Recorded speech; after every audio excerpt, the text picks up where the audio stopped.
বঙ্গবন্ধু শেখ মুজিবুর রহমান আন্তর্জাতিক শান্তি পদক নীতিমালা ২০২৪ বাতিল করেছে উপদেষ্টা পরিষদ।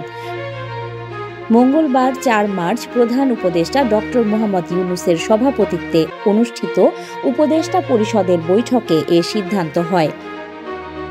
আওয়ামী লীগ সরকারের আমলে ওই পদকের নীতিমালা চূড়ান্ত হলেও সেটা কাউকে দেওয়া হয়নি।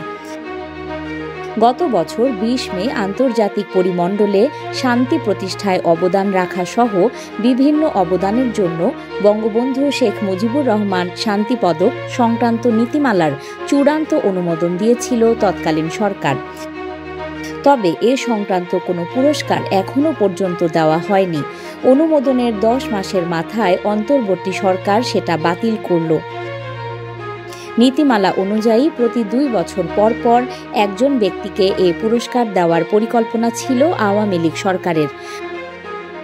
পদকের জন্য মনোনীত ব্যক্তি বা প্রতিষ্ঠানের জন্য নির্ধারণ করা হয়েছিল $১,০০,০০০ এবং ৫০ গ্রাম ওজনের ১৮ ক্যারেটের স্বর্ণপদক ও সনদ।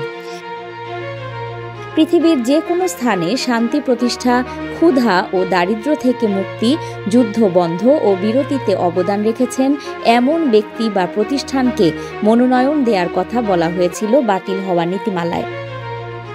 নিউজ ডেস্ক, সংযুক্ত।